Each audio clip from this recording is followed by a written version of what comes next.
वृंदारी माला कुलकाली काले कपाल माला तिरसे कराए दिगंबराय दिगंबराय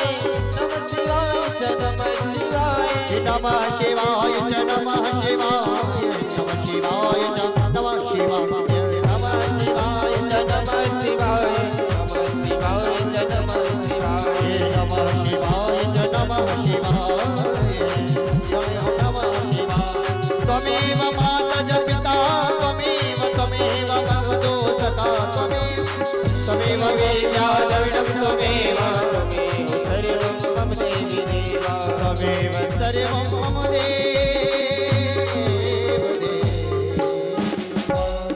जलेन संदीर्घं वापुस्मेधिमादिमात्मादिमारोग्यार्थे हस्ते अक्षतपुष्पाणि गृहीत्वा मन्त्रपुष्पाञ्जलिं ॐ यज्ञेनाय जन्तदेवास्तानि धर्मान्वितमान्यासन्नः देहनागं महिमानः सजन्तपूर्वे साध्याः शन्ति देवः ॐ एकदन्ताय विद्महे वक्रतुण्डाय धीमहि तन्नः दन्तिः प्रचोदयात् ॐ ज्ञानगङ्गाय विद्महे पञ्चमवेदाय धीमहि तन्नो श्रीमद्भागवत प्रचोदयात् रामदूताय विद्महे कपीराजाय धीमहि तन्नो श्री हनुमत प्रचोदयात् नाना सुगंध पुष्पाणि यथा काल भवानि च पुष्पाञ्जलिर्मया दत्त्वा ग्रहणं परमेश्वरः एकमन्त्रेण मन्त्रपुष्पाञ्जलिं समर्पयामि।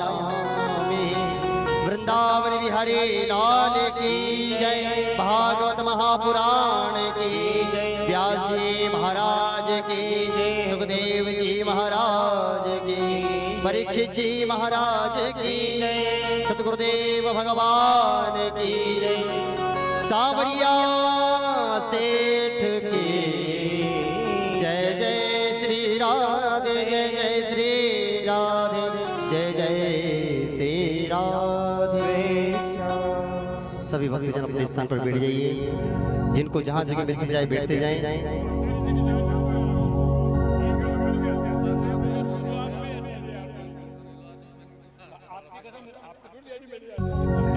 सभी जिनको जहाँ जगह मिलती जाए बैठते जाएं।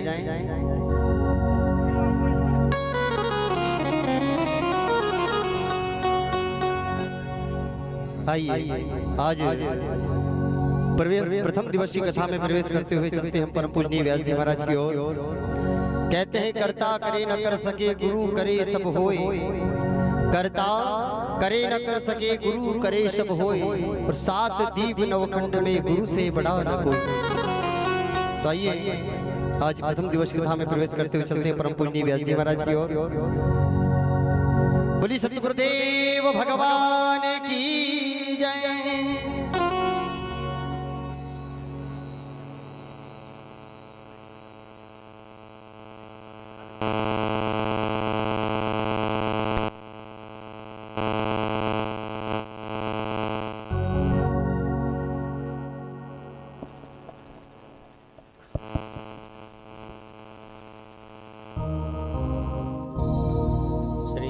सच्चिदानंद भगवान की जय, श्री रामचंद्र भगवान की जय, वृंदावन बिहारी लाल की जय, यज्ञनाथ श्रीमद् भागवत महापुराण की जय, गजानन गणपति भगवान की जय, श्री हनुमान जी महाराज की जय, श्री महाकालेश्वर भगवान की जय, नर्मदा मैया की जय, गंगा मैया की जय, यमुना महारानी की जय, श्रीमद् भागवत महापुराण की जय, सद्गुरुदेव भगवान की जय, माता पिता गुरुदेव की जय, आज के आनंद की जय।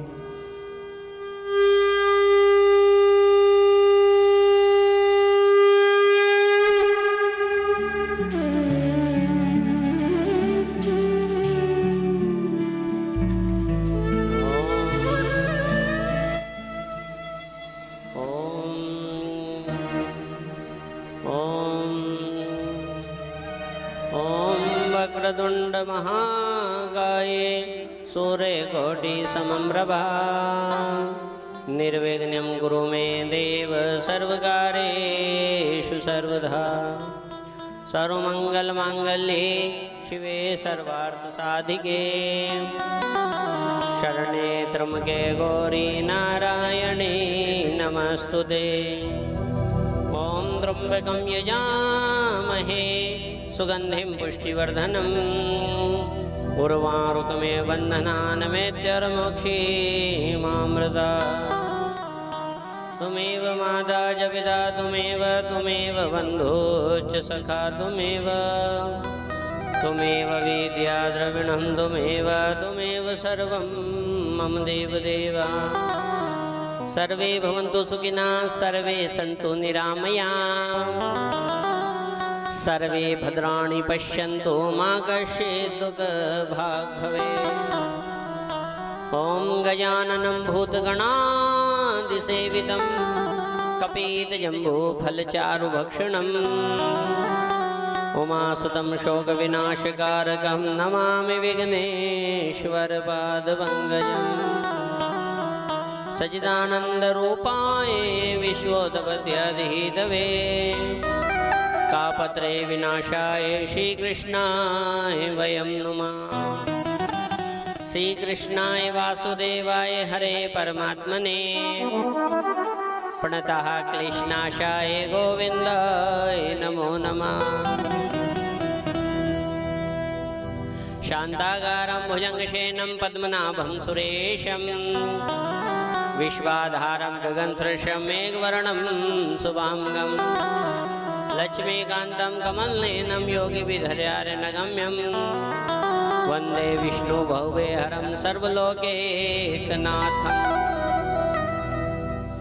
ॐ लोकाभिरामं रणरङ्गधीरं राजीवनेत्रं रघुवंशनाथं कारुण्यरूपं करुणाकरं तं श्रीरामचन्द्रं शरणं प्रपद्ये।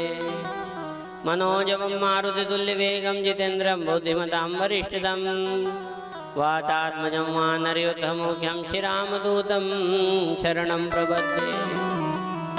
गुरुर्ब्रह्मा गुरुर्विष्णु गुरुर्देवो महेश्वरा गुरुर्साक्षात् परब्रह्म तस्मै श्री गुरुवे नमः। अखण्डमण्डलाकारं व्याप्तं येन चराचरं तत्पदं दर्शितं येन तस्मै श्री गुरुवे नमः। या देवी सर्वभूतेषु भक्तिरूपेण संस्थिता नमस्तस्यै नमस्तस्यै नमस्तस्यै नमो नमः। या देवी सर्वभूतेषु शक्तिरूपेण संस्थिता नमस्तस्यै नमस्तस्यै नमस्तस्यै नमो नमः। या देवी सर्वभूतेषु मातृरूपेण संस्थिता नमस्तस्यै नमस्तस्यै नमस्तस्यै नमो नमः। या कुन्देन्दुतुषारहारधौला या शुभ्रवस्ताम्रता या वीणावरदण्डमण्डितकरा या श्वेतपद्मासना या ब्रह्माच्युतशङ्करा प्रभुतवे देवै सदा वन्दिता सा मां पातु सरस्वती भगवती निशेषजाड्याम्बः। बोलो सद्गुरुदेव भगवान की जय। ओम नमो भगवते वासुदेवाय। ओम नमो भगवते वासुदेवाय। ओम नमो भगवते वासुदेवाय। ओम नमो भगवते वासुदेवाय। ओम नमो भगवते वासुदेवाय। ओम नमो भगवते वासुदेवाय। ओम नमो भगवते वासुदेवाय। ओम नमो भगवते वासुदेवाय। श्री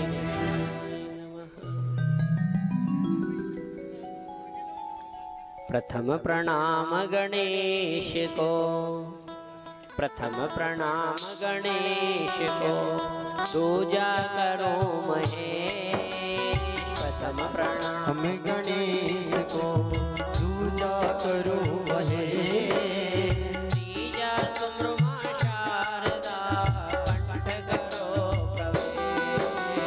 तीजा सुब्रमा शारदा कंठ करो प्रवेश। चौथा सद्गुरुदेव को पंचम मात पिता। चौथा सतगुरुदेव को पंचम मात पिता। षष्ठम से सांवरिया सेठ को कोटि कोटि।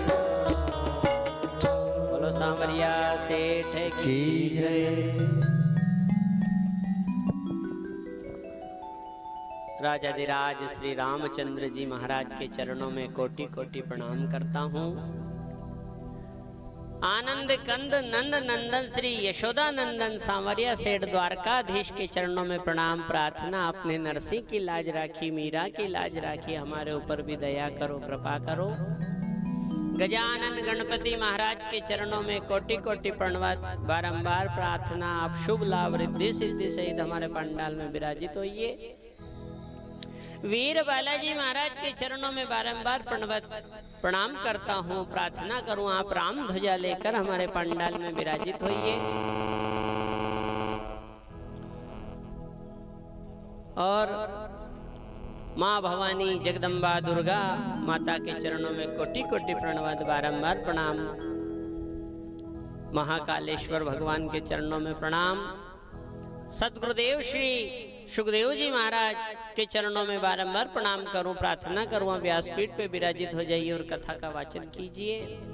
माँ शारदा के चरणों में बारंबार प्रणाम। और आप सभी भक्तिमती माताओं एवं भक्तजनों को हमारा सादर जय श्री कृष्णा। अपनी पूरी एकाग्रता बना लीजिए भक्तों, और कथा में प्रवेश करना। इससे पूर्व हम गुरु वंदना करेंगे। गुरु का आशीर्वाद बहुत जरूरी है जीवन में। आइए हम गुरु वंदना करते हैं। नदिया बहे समतोले ओ सतगुरु पार लगा देना। नदिया बहे समतोले ओ सतगुरु पार लगा देना। नदिया बहे पार लगा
सीबड़ कला वासियों एक बात ध्यान रखो, ऐसा मत बैठो, थोड़ा खुलो, खुल के आनंद लो। अब तो भगवान आपके गांव में पधार रहे हैं, आप सबको तो गाना चाहिए क्या?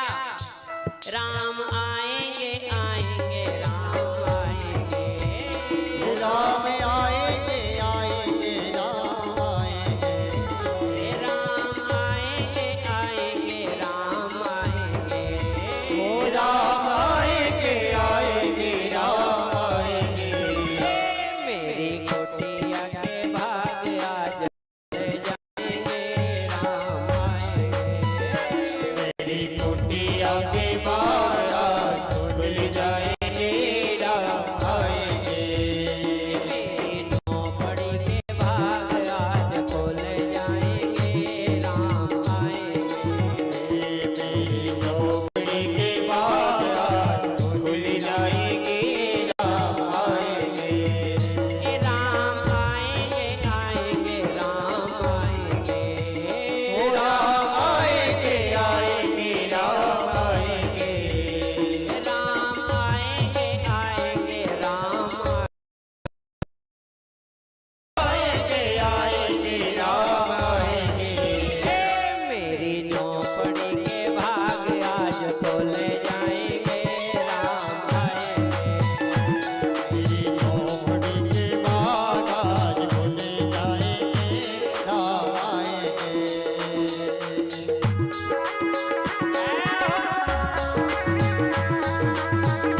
बस बस अतरो ही तो करने में तो दौड़िया दौड़िया आएगा अयोध्या से, खाली इतनो जोश आ गयो नहीं तो फिर तो अयोध्या से आ जाएंगे दौड़ दौड़ के आपके गांव। अब तो आने ही वाले हैं, कतरी देर लगी, कब तक प्रतीक्षा करेगा। बड़ा भव्य सुंदर राम मंदिर का शिखर आपके गांव में जगमगा रहा है। भगवान श्री रामचंद्र जी विराजित हो जाएंगे। जैसे कोई वृक्ष बहुत बड़ा हो और उसमें फल ना लगे, झाड़ बहुत बड़ा है पर फल ना लगे तो वह वृक्ष निष्क्रिय है, किस काम का हो। ले गांव में सब हो पर राम मंदिर, राम जी की प्रतिष्ठा, राम कथा ना हो, हरि गुणगान ना हो, फिर क्या निष्क्रिय है। इसलिए आपसे निवेदन है, आपके गांव में वो सुगम अनुपम अवसर आने वाला है। 20 अप्रैल आखा तीज है, उस दिन अखंड विराजित हो जाएंगे रामचंद्र जी महाराज।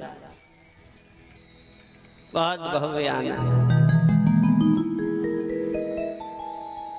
हम तो अभी कोई पूछे कि हम तो इतना कहेंगे, आपका गांव अब चीबड़ कला नहीं है, अब कुछ दिन के लिए अवधपुरी है, अयोध्या। अयोध्या मान लोगे माता बहनों तो राम जी आप जरूर आएंगा। अपना आंगन कुटिया साफ रखना, रोज रंगोली बनाना घर के द्वार पे, क्योंकि राम जी को हमें खाली मंदिर में नहीं बुलाना है। खाली मंदिर में बुलाना है कि घर घर में बुलाना है? घर घर में भी राजी तो झलक पड़े, चरण पड़े। इसलिए मैं निवेदन करूंगा, रोज नियमित रूप से अपने द्वार पे संध्या के समय रंगोली बनाना, माता बहन साफ सुथरा रखना, द्वार पे रोशनी रखना, अंधेरा मत रखना द्वार पे। ये एक का काम नहीं है कि खाली राम जी आएगा तो एक का कल्याण होगा, सभी का कल्याण होगा। इसलिए मैं निवेदन करूंगा, किसी प्रकार का कोई दूषित आचरण मत करना, किसी प्रकार का कोई दूषित भोजन अपने घर में मत बनाना, उसका दोष लगेगा। पूरा गांव पवित्र होना चाहिए। इसलिए ये भागवत गंगा आपके हृदय, देखो घर को तो पवित्र कर लोगे आप, सब कर लेंगे। यज्ञ पे बैठे जोड़ा भी पवित्र हो गया आज सब, पर बाकी का रह गया। सभी थोड़ी बैठे यज्ञ पे, कई रह गए, तो इनको कौन पवित्र करेगी? ये भागवत गंगा है, इसका नाम भागवत ज्ञान गंगा। वो आप सबको पवित्र करे। इसलिए एक आसन से एकाग्रचित्त होकर कथा का श्रवण करें। भक्तों, ये 7 दिवसीय श्रीमद् भागवत कथा, भागवत 4 शब्द हैं, भागवता।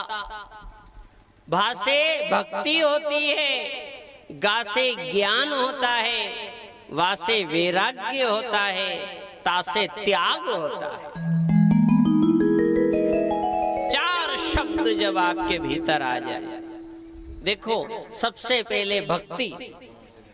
अगर आप भागवत जी को देखोगे तो दूसरे स्कंद में सुखदेव जी महाराज ने, सूत जी महाराज ने 88,000 ऋषियों से, शौनक आदि ऋषियों से कहा है कि हे ऋषियों, सबसे पहले सेवा करो। आपसे नहीं बने इतना बाहरी यज्ञ में बैठवा की, तो हे माता बहनों, जो यज्ञ की बाट है, जो परिक्रमा करते हैं, अगर उसका झाड़ू भी लगा दिया सुबह सुबह तो भाग खुल जाए। हम तो ये कहेंगे, जितनी 60 से ऊपर के यहाँ बैठी है डोखरा डोखरी, अच्छा समय है, बहुत सुगम आया है। ये देख रहे हो अपने हाथ से, ना जाने कब प्रतिष्ठा हुई होगी, मंदिर बना होगा उस समय जिसका अब आया अवसर। तो जितनी बूढ़ी मसाब बेटी है, डोखरियां बेटी है, भी तो सब शबरी बंजा जो हो, एक एक झाड़ू तो ले ली, जो यज्ञ का लगाया, यहाँ पांडाल का लगाया, साफ सफाई करी, फूल लाया, सजाया। ऐसी सेवा करना है, सबसे पहले सेवा करो। देखो भागवत जी में की सेवा की नहीं बने तो सत्संग करो, सत्संग की नहीं बने तो सुमिरन करो, सुमिरन की नहीं बने तो तीरथ करो, तीरथ की नहीं बने तो यज्ञ करो, यज्ञ की नहीं बने तो दान करो, दान की नहीं बने तो तप करो, और तप की भी नहीं बने तो फिर भुगतवा के लिए तैयार हो।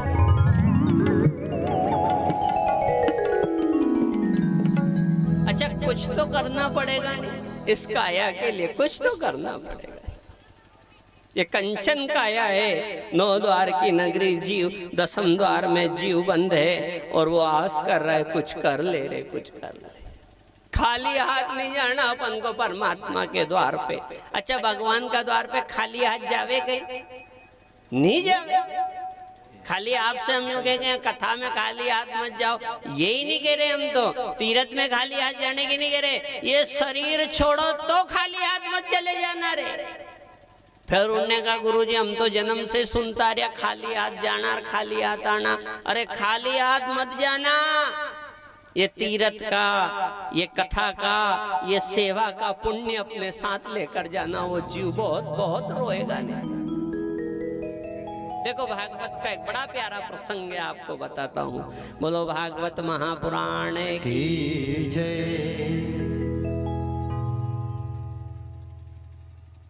खाली हाथ मत। रेदास जी भगवान के परम भक्त हुए हैं। रेदास जी बड़े संत हुए हैं। रेदास जी के जीवन की एक घटना है भक्तों, जो मैं आपको श्रवण करा रहा हूं, बड़े ध्यान से सुनना। मैं प्रथम दिन इस प्रसंग को जरूर बोलता हूं। रेदास जी नित नित भगवान के भजन करते थे, रोज रोज लीन रहते थे, सुमिरन करते थे। एक बार की घटना है कि कुंभ का मेला लगा, बड़ा भारी मेला लगा, और कुंभ का मेला लगा और रेदास जी ने सोचा कि मैं खूब भजन करूँगा, संतों के दर्शन करूँगा, तीर्थ करूँगा, नहाऊंगा, स्नान करूँगा, भंडारा करूँगा, ये सब विचार करने लगे। मगर आए हाय हाय भागहीन को मिले नहीं भली वस्तु को भोग। कतरी सोच लो तो परमात्मा करे तब जाके पूरी होती है। रेदास जी ने खूब सोची, यह करूं, सेवा करूं, यह करूं, मगर जैसे ये कुंभ का मेला समीप आया और गंगा किनारे साधु संत इकट्ठे हुए, ठीक उसी समय रेदास जी का स्वास्थ्य बिगड़ने लगा। बड़े ध्यान से सुनना। रेदास जी का स्वास्थ्य बिगड़ने लगा और रेदास जी को अतिसार की बीमारी हो गई। अतिसार समझो आप, अतिसार का मतलब होता है दस्त की बीमारी। संस्कृत में दस्त को अतिसार का कष्ट बोलते हैं। अतिसार की तकलीफ हो गई। अरे बात समझ में? अब बड़ी बीमारी हो गई, बार बार तकलीफ आए, पेट दुखे, मल मूत्र करने जाए। अब ऐसे समय कैसे संतों के दर्शन करे? रोने लगे, ए भगवान मेरा भाग तो देखो रे, ए साधु संतों के किनारे लगे मेला लगा और मेरा पाप आड़े आया जो मेरी काया को खराब कर दी। तो क्या करना चाहिए? तो रेदास जी ने सोचा कि चलो मैं जा नहीं सकूं तो कोई बात नहीं, गंगा में भेंट तो भेज सकूं मेरी भेंट। तो रेदास जी के पास एक खोटा सिक्का था, वो खोटा सिक्का एवर लिया और बाहर घसीट घसीट के अपनी कुटिया के द्वार पे आ गए। और कुटिया के द्वार पे आकर इंतजार करने लगे, कोई ब्राह्मण देवता यहाँ से निकलेगा, कोई तीर्थ यात्री निकलेगा तो उसके हाथ में या भेंट भेजूंगा गंगा किनारे, गंगा को अर्पण कर देगा। भक्तों बहुत देर तक कुटिया के दरवाजे पे रेदास जी इंतजार करते रहे। थोड़ी देर में एक ब्राह्मण देवता उधर से निकले। रेदास जी ने बुलाया, अरे ब्राह्मण देवता इधर आओ, इधर आओ, इधर आओ। ब्राह्मण देवता दौड़े दौड़े आए, बोलिए महात्मा जी क्या बात है? अरे ब्राह्मण देवता, मेरी बड़ी तमन्ना थी, बड़ी इच्छा थी, बड़ी उम्मीद थी कि कुंभ का मेला आएगा और मैं संतों के दर्शन करूंगा, पर मेरा स्वास्थ्य बड़ा खराब है, तो अब मैं वहां नहीं जा पाऊंगा। इसलिए मेरा निवेदन है आपसे कि आप जाओ गंगा किनारे, एक खोटा सिक्का ले जाओ, मेरी ओर से गंगा को अर्पण कर देना, ठीक है। ब्राह्मण देवता ने अंगोछा फैलाया और वो सिक्का ले लिया।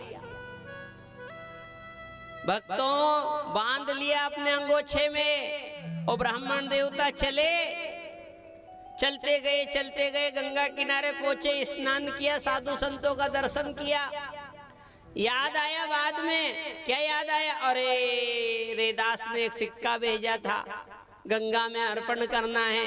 तो अपने अंगोछे में से सिक्का निकाला और सिक्का निकाल कर कहा, हे गंगा महारानी, वो रेदास ने आपके लिए यह भेंट भेजी है जो आपको अर्पण करूं। सिक्का बड़ा खोटा था, पर जैसे ही गंगा में अर्पण करने लगे, हे भक्तों, उस भगत की भेंट देखो आप, उस गंगा की धार में से साक्षात गंगा महारानी प्रकट हो गई। बोलो गंगा महारानी की जय।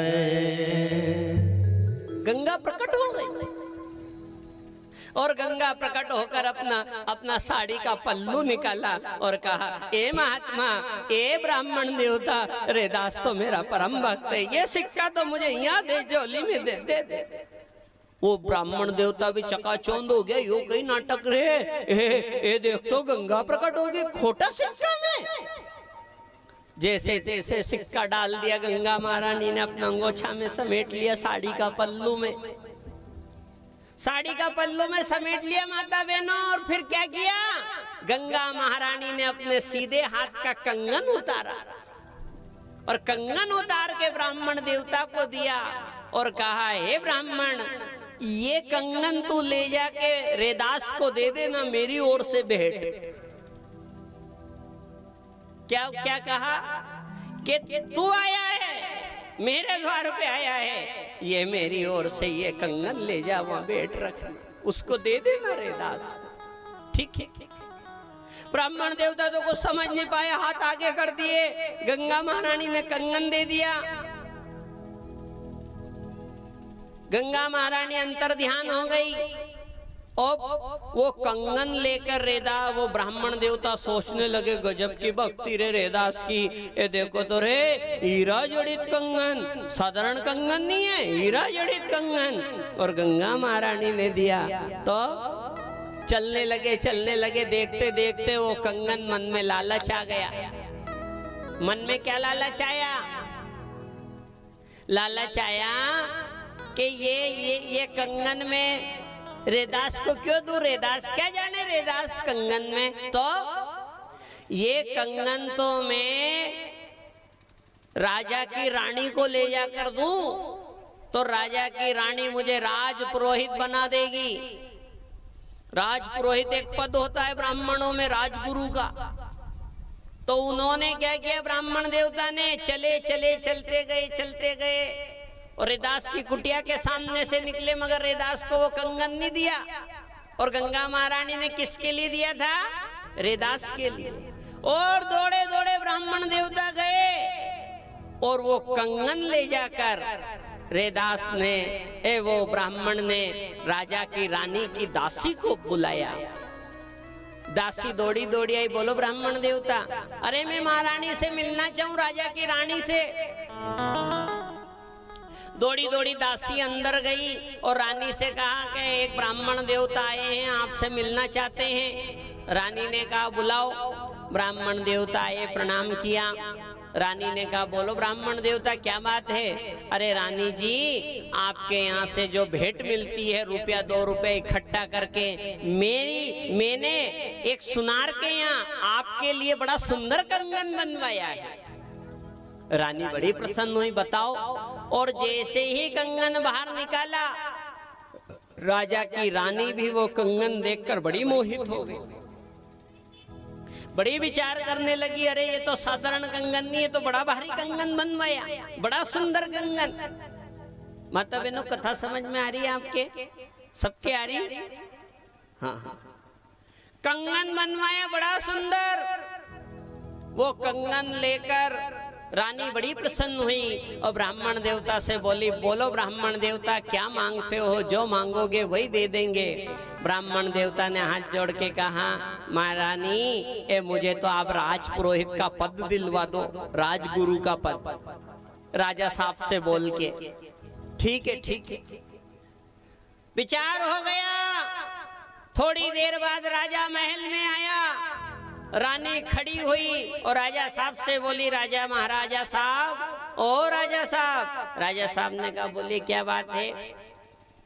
अरे आज तो एक बड़ी घटना घटी। क्या घटना घटी? एक ब्राह्मण देवता मेरे लिए बड़ा सुंदर कंगन बनवा के लाया। देखो तो राजा ने भी वो कंगन देखा तो बड़ा मोहित हो गए, ये तो बड़ा सुंदर कंगन। तो रानी ने कहा, महाराज उस ब्राह्मण को आप राजपुरोहित बनवा देना। हाँ बनवा देंगे, आप मत चिंता करो, हमारा एक आदेश होगा, राजपुरोहित बन जाएगा वो। पर ये कंगन आप पहन के तो दिखाओ। क्या देखने के लिए? ये कंगन तो पहनने के लिए, पहनो इसको। तो रानी ने वो गंगा महारानी का दिया हुआ कंगन धारण किया माता बहनों, और जैसे ही हाथ में धारण किया तो हाथ बड़ा सुंदर लगे, मगर कंगन एक ही था। एक हाथ में कंगन लगे और दूसरा हाथ बांडा बांडा लगे। वो तो हीरा जड़ित कंगन, दो हाथ का कंगन हो तो अच्छा लगे। रानी मायूस हो गई, दुखी हो गई। राजा ने पूछा, रानी आप दुखी क्यों हो गई? महाराज ये सुंदर कंगन तो एक ही है, इसको धारण करूं तो बाकी की सब चूड़ी फीकी लगे, मेरा हाथ दूसरा हाथ बांडा बांडा लगे, अच्छा नहीं लगे। इसमें का एक कंगन हो तो मजा है। राजा ने कहा, चिंता मत करो, आप कंगन निकाल लो। एक कंगन ब्राह्मण ने सुनार से बनवा दिया तो मैं तो राजा हूँ, इसमें कहीं वैसा कंगन बनवा दूंगा, निकालो आप बाहर। रानी ने कंगन उतार दिया, राजा को दे दिया। राजा ठीक उसी समय सभा में पहुंचा कंगन लेकर और मंत्री से कहा, मंत्री इस नगर में जितने भी सुनार है सारे सुनारों को बुलवाओ। ठीक है महाराज। डिंडोरी पिटवा दी गई, सारा सुनार आ गए, खड़े हो गए। बोलो महाराज क्या बात है? अरे हमारी रानी के लिए कंगन बनवाना है। साधारण कंगन नहीं, बड़ा विचित्र कंगन है। एक कंगन तो हमारे पास है, ठीक उसमें का दूसरा कंगन बनवाना है। ठीक है महाराज बन जाएगा, बताओ आप कौन सी डिजाइन में बनाना है। तो वो कंगन उठाकर राजा ने बीच सभा में रख दिया। सारे सुनार उस कंगन को उलट पलट के देखने लगे, उलट पलट के देखने लगे। और सारे सुनारों ने जांच परख करके हाथ जोड़ के बोले, अरे महाराज ये तो बड़ा भारी कंगन, हमारा काका जी से नहीं बने यो कंगन, ये तो घनी पुरानी डिजाइन है, तो पुरखों का उस समय कोई ने बनाया होगा, अब नहीं बने इसमें का कंगन। अरे राम राम राम। राजा ने कहा, जाओ उस ब्राह्मण को बुलाओ, कौन सा सुनार से बनाया था वो पता देगा। गई सेना ब्राह्मण देवता के घर, दरवाजा खटखटाया। ब्राह्मण देवता ने दरवाजा खोला, सैनिक देख के, सेनापति देख के, और ब्राह्मण देवता तो खुश हो गया कि मारो राजपुरोहित का अभिषेक करके और पदवी देगा, जैसे बुलाया मेरे को महल में। बड़ा तिलक छापा कर तुलसी माला गला में डाल के ब्राह्मण देवता खुशी खुशी आगे हो गया। जब महल में पहुंचा तो राजा ने कहा, अरे ब्राह्मण देवता तुमने हमारी रानी को एक कंगन में भेंट में दिया? हाँ हाँ महाराज दिया। क्या वो कंगन तुमने बनवाया था? हाँ हाँ महाराज मैंने ही बनवाया था। रुपया 2 रुपया आपके यहाँ से भेंट पूजा में मिले, वो इकट्ठा करके मैंने सुनार के यहाँ बनवाया। तो राजा ने कहा, जब सुनार के यहाँ बनवाया तो इतनी कृपा करो कि उस सुनार का थोड़ा हमें पता दे दो। ब्राह्मण देवता सक पकाया, बोलिए महाराज क्या बात है? अरे तुमने कंगन नहीं बनवाया, हमारे घर में कलेश बोल दिया। क्यों? एवं रानी इनमें का एक कंगन और मांगे। अब एक कंगन तुमने बनवा दिया, तुम्हें राजपुरोहित में बनवा दूंगा, पर इसमें का एक कंगन और बनवाना है। मेरी इज्जत दाव पे लग गई, मेरी बात दाव पे लग गई। तो उस सुनार का पता दो। अब सुनार को पतो तो देवे, वो तो भगत ही बना सकता है उसमें का कंगन। तो हार गया, सकपका गया, घबरा गया, पसीना पसीना हो गया। राजा ने आदेश दिया, मैं समझ गया तुम किसी का कंगन चोरी करके लाए हो और मेरे राज्य में चोरी की सजा मृत्यु दंड है। सच सच बताओ कंगन कहां से लाए? राजा ने कहा, ए ब्राह्मण ने कहा, महाराज मैं सत्य कहता हूँ, कंगन बनवाया तो एक काम कर, तो ब्राह्मण है, तुझे 8 दिन का समय दिया जाता है, ये कंगन वापस ले जा और इसमें का ठीक कंगन दूसरा बनवा के 8 दिन में ले आना, हम खर्चा हम देंगे तो हम मान लेंगे तूने सुनार से बनाया, अन्यथा बड़ी गड़बड़ हो जाएगी।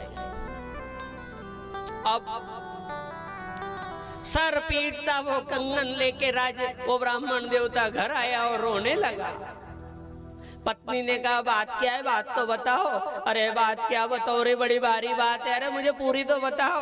अरे क्या बताओ, कुंभ का मेला लगा था, मैं तो जा रहा था, बीच में रेदास की कुटिया पड़ी, कुटिया में से उसने एक खोटा सिक्का दिया कि गंगा को चढ़ा देना। उसका रेदास का सिक्का ले लिया, गंगा में चढ़ाने लगा, गंगा प्रकट हो गई, सिक्का ले लिया और रेदास को भी भेंट में एक सिक्का भेजा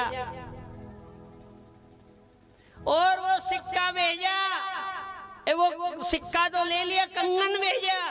मुझ पापी ने वो कंगन रेदास को तो नहीं दिया और राजा की रानी को ले जाके दिया। और वह रानी एक कंगन और मांगे, वो कहनी लोभ गलो खटावे। अब भारी बात हो गई, कहां से लूं, कहां से लूं? तो भगवान के सामने रो रहा हूं। उस ब्राह्मण की पत्नी ने कहा, स्वामी आप भगवान के सामने रोगे, भगवान नहीं सुनेगा आपकी। क्यों? आपने भगत के साथ छल किया है, कपट किया है।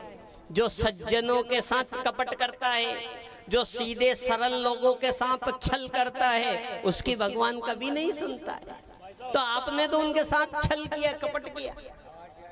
इसलिए मैं निवेदन करूं कि आप भगवान के पास मत जाओ, फिर कहां जाओ? अब ये मुसीबत से निपटना है तो आप भगत की शरण में जाओ, रेदास के पास जाओ।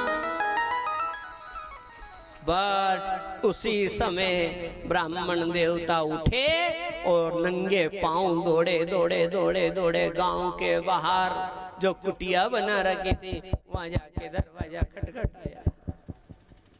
ब्राह्मण रेदास जी ने दरवाजा खोला। बोलो ब्राह्मण देवता क्या बात है? अरे ए लाला, ए रेदास, ए भगत, ए बड़ी मुसीबत में आई। अरे ये तेरा कंगन मुझे गला कटा रहा है, ये तेरे लिए भेजा था गंगा महारानी ने, मुझ पापी ने बीच में रख लिया।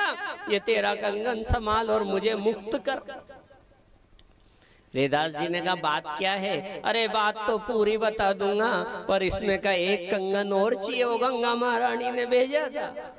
रेदास जी ने बड़े प्रेम से कहा, ए ब्राह्मण देवता आप चिंता मत करो, इसमें का कंगन चाहिए नहीं, हाँ इसमें का, ये कंगन यहीं पटक दो और कितना दिन है? 7-8 दिन है, आ जाएगा आपका कंगन। जाओ आप प्रसन्न चित्त रहो, दूसरा कंगन बना दूंगा मैं।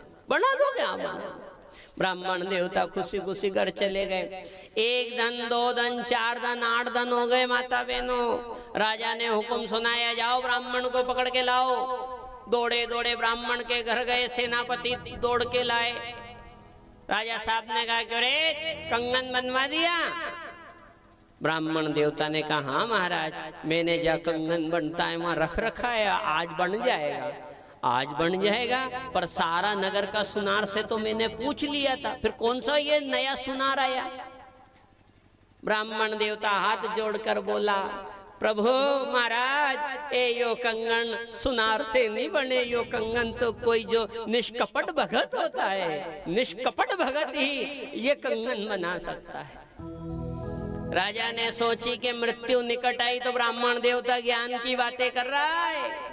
राजा ने तलवार ले ली और तलवार लेकर कहा, चला बताओ मुझे किस ब्राह्मण किस सुनार के यहाँ बना रहे हो, आगे आगे चलो। आगे आगे ब्राह्मण जा रहा है, पीछे पीछे राजा ने तलवार ले ली कि जो यदि बात गलत निकली तो वही सिर से धड़ से सिर अलग कर दूं। है तलवार आगे, दौड़ा जा रहा, पीछे हजारों लोग जा रहे, देखा तो सही कहीं हुए, देखा तो सही कहीं हुए, गए वहां। रैदास की कुटिया के समक्ष पहुंच गए। भक्तों बड़े ध्यान से सुनना हो, साधारण मत गंवा देना सुन के, ये शब्द बड़ा काम आएगा। आप गंगा किनारे जाते हो, सिक्का छोड़ते हो गंगा में, उस समय ये कथा बहुत काम आएगी आपकी। क्या हुआ? दौड़ी, वहां दौड़े ब्राह्मण देवता और दौड़ के रैदास का दरवाजा खटखटाया। रैदास जी ने बोलो बोलो महाराज क्या बात? ए भैया रे, ए वो कंगन में रख के गया था, क्या वो बन गया क्या? हाँ हाँ हाँ हाँ। रैदास ने उठा के कंगन सामने रख दिया। राजा ने कड़क आवाज में कहा, ए भगत, ए रैदास, झूठ बोलता है, ये कंगन तो हमारा है, इसमें का एक और चाहिए था, वो कहाँ है? अरे थोड़ी शांति, शांति महाराज, राजा साहब थोड़ी शांति रखो, शांति रखो।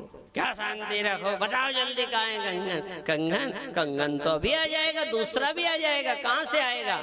वहीं एक फूटी हांडी कटोती पड़ी थी, फूटी, एक फूटी हांडी। उन हांडी की तरफ हाथ जोड़ के रैदास जी ने कहा, थोड़ा पानी भरा हुआ था।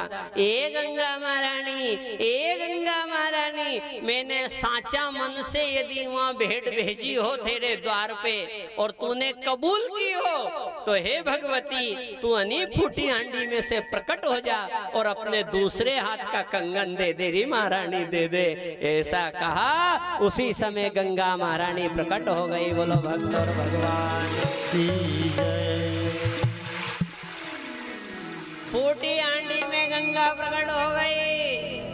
राजा देखे, प्रजा देखे, सब देख के पागल हो गई। वो कहीं ना टकरे, ये देख तो रे, हम जन्म जन्म से मर गए पर गंगा नहीं दिखी। और ये भगत ने फूटी हांडी में गंगा प्रकट कर दी। गजब।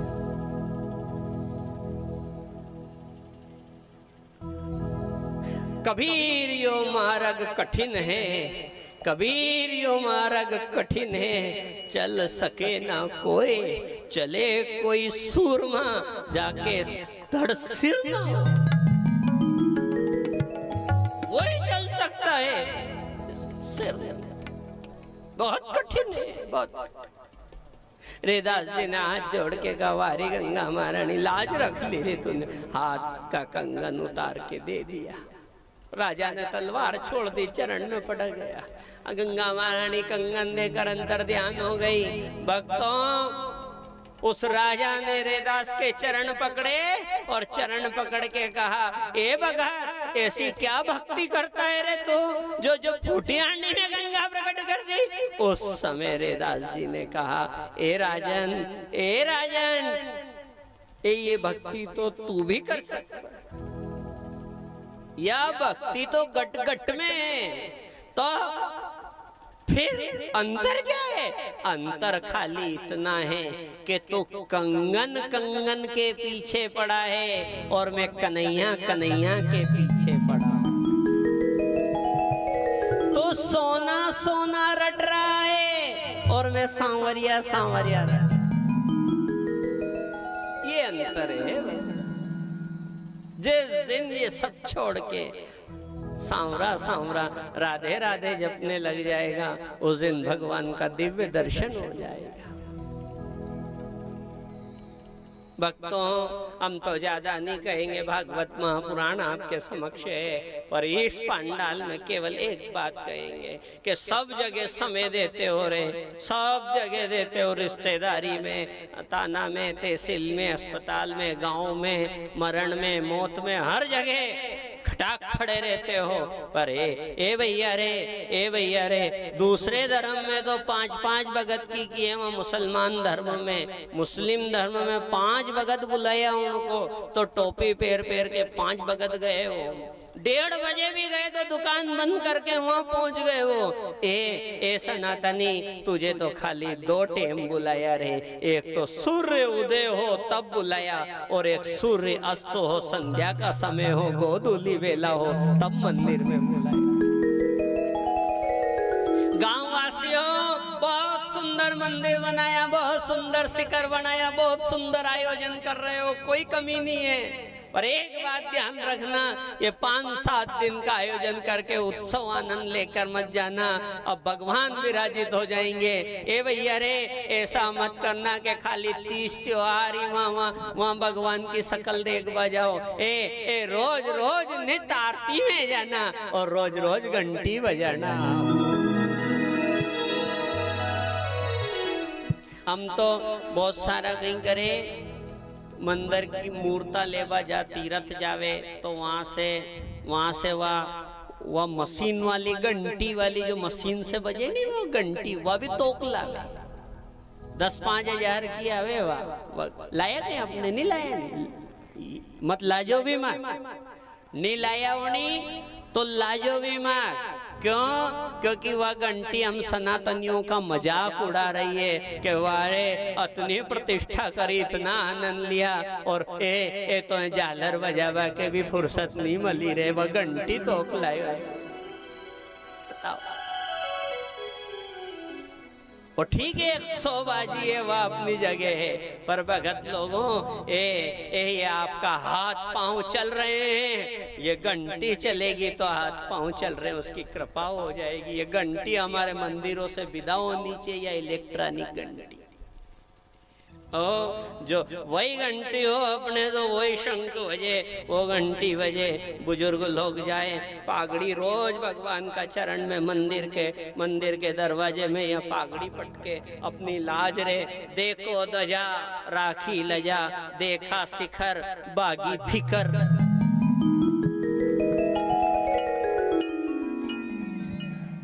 इसलिए मैं निवेदन करूंगा, हे गांव वासियों, गोधूली बेला में संध्या के समय आरती हो भगवान की, जरूर जाना, जरूर जाना।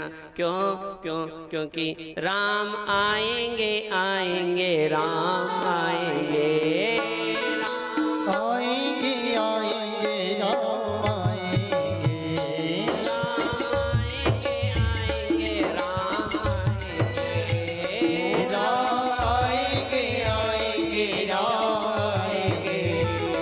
मेरी झोपड़ी के भाग आज खोल जाएंगे, राम आएंगे, झोपड़ी के बाग आज खुल जाएंगे,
लग गया है कि आनंद घणो आने वालो है, घणो आनंद।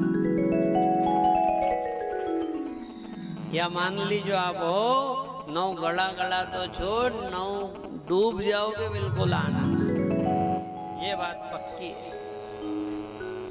बस आप ऐसे ही लगन से बैठे रहना। हमने देख लिया, देखो देखो उस्ताद तो एक ही सार समझ ले, वो तार देख के कि कतरो सार है, चाशनी को तार देख के हमने तार देख लिया आपका, बहुत आनंद में हृदय का तार है आप। भगवान की भक्ति है आपके गांव में। हम कहीं कथा करने जाते हैं नहीं तो गांव का क्यों नहीं, गांव को कांकड़ देख के सूझ पड़ जावे कि क्या होगा। अतः 9 साल की उम्र से निकली आप, यानी गांव गांव खेड़ा खेड़ा। हम आज गांव की दशा ही बता देती है कि क्या आनंद आएगा, क्या रहेगा। खूब आनंद आएगा भक्तों। बस पवित्रता बनाए रखना, घर द्वार आंगन में पवित्रता बनाए रखना। रोज नित माता बहनों रंगोली बनाना, स्वागत लगाना, बंदर द्वार पे आम का पत्ता की बंदरवाल लगाना, ध्वजा लगाना, घर घर में ध्वजा लगाना। क्यों? क्योंकि ये वो अयोध्या में आए थे, उस समय उत्सव किया होगा। अब आपके गांव में राम आ रहे हैं तो उत्सव मना रहे हैं सब भक्त उत्सव। और भाग से न जाने कहाँ की पीढ़ी में, हमने बताया ना क्या पता हमारे किन पूर्वजों ने गांव बसा होगा, जैसे राम मंदिर खेड़ापति बना होगा, बसाया होगा, किया होगा। अब आपको इस पीढ़ी को सुअवसर प्राप्त हो, इसलिए लाभ लीजिए। सुबह 7 बजे से यज्ञ का समय है तो 7 बजे से 11 बजे तक यज्ञ का आनंद लीजिए, और फिर 12 बजे से 3 बजे तक कथा का आनंद लीजिए। ऐसा यज्ञ की परिक्रमा करना कहा गया है। पद्म पुराण में आता है कि जो जो यज्ञ की परिक्रमा करते हो कम से कम 11 परिक्रमा करनी चाहिए। जितने कुंड है, अगर 9 कुंडीय हैं तो 9 कुंड परिक्रमा 9 बार परिक्रमा करो। 5 कुंडात्मक है तो 5 परिक्रमा करो। ऐसा विधान कहा गया। जैसे जैसे यज्ञ की परिक्रमा की जाती है ऐसे ऐसे हमारे पाप भी भस्म हो जाते हैं, जो हमसे कोई दोष हो जाते हैं वो भस्म हो जाते हैं। इसलिए यज्ञ की परिक्रमा का बड़ा विधान है। ओम नमो भगवते वासुदेवाय बोलते हुए कर ताल अर्थात ताली की ध्वनि करते हुए यज्ञ परिक्रमा करनी चाहिए। यज्ञ के समय मुख में हाथ नहीं रखना, यज्ञ के समय बाल को नहीं खुजाना चाहिए। ऐसा विधान है। खुले बाल करके नारी को परिक्रमा नहीं करनी चाहिए। ऐसा आदि विधान है, पर हम कम से कम विधान में बता रहे हैं कि यह अवसर आया है, लाभ लीजिए। एक दूसरी बात सबसे बड़ी, आपके गांव में भगवान श्री रामचंद्र जी का मंदिर का कलश चढ़ेगा। है ऐसा कहा गया है शास्त्र में। हम तो आपको विधान बता दें, यहाँ भोजपुर में भी बताया हमने कथा हुई तो कि दादा और ये तीरथ में बहुत भीड़ो और नहीं बने दर्शन की डोखरा डोखरी क्या करें। तो शास्त्र में कहा गया है, हमारी नहीं मानो तो ब्रह्मवर्त पुराण देख लेना, उसमें कहा गया है कि भगवान का शिखर भी देख लो, उड़ती ध्वजा देख लो तो दर्शन का पुण्य फल मिल जाता है। दर्शन इसीलिए गांव में देखना शिखर सबसे ऊंचा रखा जाता है, सबको दर्शन हो जाए। इसलिए सुबह उठते ही से दर्शन करना रे वक्त। और शिखर का दर्शन करने में ये नहीं जरूरी कि स्नान करो, भगवान का दर्शन करवा जानो मंदिर में तो स्नान करके ही जानो रे, तिलक लगा के जानो रे। यूं भी कहा गया बिना तिलक के ये माता ये खाली करम दर्शन भी नहीं करना चाहिए, तिलक होना चाहिए। तो इसलिए भक्तों अब शिखर देख के दर्शन करो। तीर्थ में जाओ सबसे पहले दर्शन शिखर के कर लिया करो।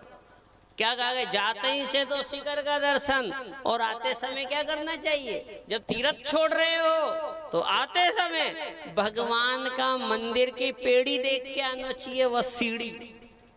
कहा गया है क्यों, ए प्रभु पाछो अनि चौखट पे बुला जे रे, हमें पाछो बुला। द्वारकापुरी में जगन्नाथपुरी में सीढ़ी देखने का बड़ा महत्व है। वहां तो एक यम सीढ़ी है, जगन्नाथपुरी में तो यमराज लेटे हुए, ऊपर पांव दर्द हो तो सारा पुण्य वो खींच ले। जमराज को जब पाप लगा यमराज ने कहा जगन्नाथ भगवान से कि मैं इतने लोगों को सजाए देता हूँ, तेल में पटकूं, कीड़ा मकोड़ा बना दूं, ये पटा दूं, ये कर दूं, वो कर दूं, तो तुम्हारे पाप लग तो होगा। हाँ, भारी लगे तो फिर ये पाप कैसे धुलेगा? तो भगवान ने कहा कि वहाँ जगन्नाथ मंदिर है मेरा, जगन्नाथपुरी में, हाँ सप्तपुरी में एक पुरी, हाँ तो एक पेड़ी में लेट जाना, सीढ़ी बन गई। तो ये भगत लोग जो दर्शन करके आए, सारा दर्शन करके आए, तो वो यम पेड़ी है, ओ पे पाँव नहीं दर्दो पड़े। जो यदि ओ पे पाँव दर्दो तो वो जितना पुण्य है सारा वो यमराज के पास चला जाता है। यमराज को वरदान दिया, दादा तारा भी पाप धुलेगा, जतरा दर्शन करके जाए, सेवा करे, दान करे। तो वो एक पेड़ी बनी हुई है वही यम पेड़ी, हाँ बाहर की, बहुत बढ़िया। गया क्या तुम जगन्नाथ? नहीं गए?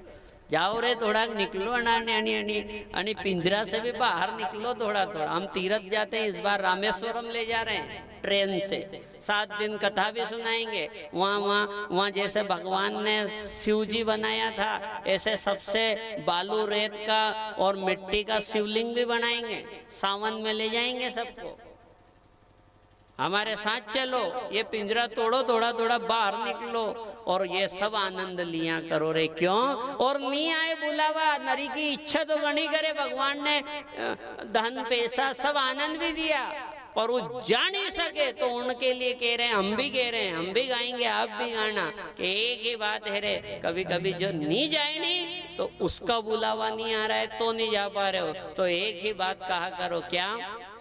ये राधे राधे गाने को जी चाहता है, राधे राधे गाने को जी चाहता, वृंदावन जाने को जी चाहता है, राधे राधे जाने को जी चाहता है, वृंदावन जाने को जी चाहता है, वृंदावन जाने को जी चाहता है। ये राधे राधे गाने को जी चाहता है, राधे राधे गाने को जी चाहता है।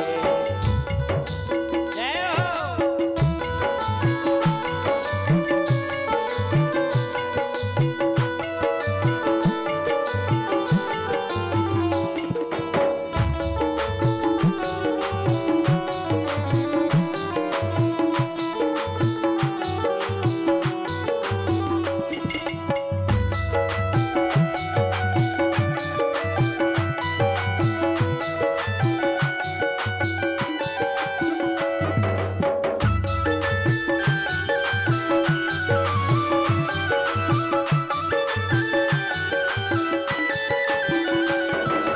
राधे राधे गाने को जी चाहता है, राधे राधे गाने को जी चाहता है।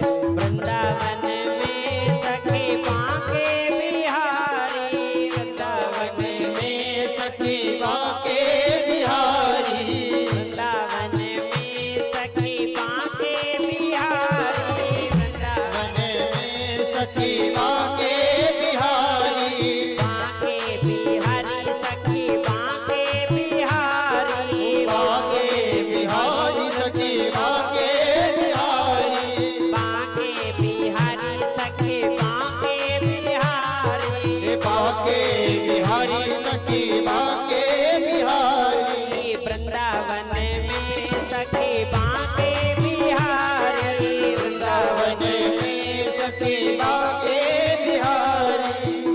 तो ने सखी ने पूछी, तो थारी कई इच्छा है? मारी इन्हें ना लड़ाने को जी चाहता है, नाल लड़ाने को जी चाहता है, राधे राधे गाने को जी चाहता है, राधे राधे गाने को जी चाहता है। और क्या है वृंदावन में?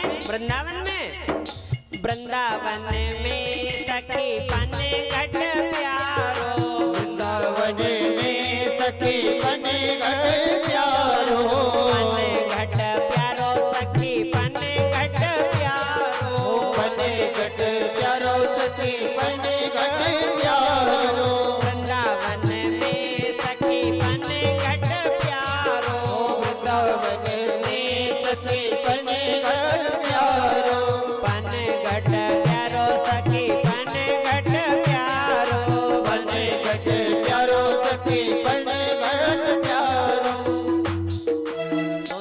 सखी से पूछी तो तारी कई इच्छा है, पनघट तो प्यारो है वृंदावन में, तो थारो कहीं मन करे तो ये बंसी बजाने को जी चाहता है, बंसी बजाने को जी चाहता है, ये राधे राधे गाने को जी चाहता है, राधे राधे गाने को जी चाहता है, ये वृंदावन जाने को जी चाहता है, वृंदावन जाने को जी चाहता है, ये राधे राधे गाने को जी चाहता है, राधे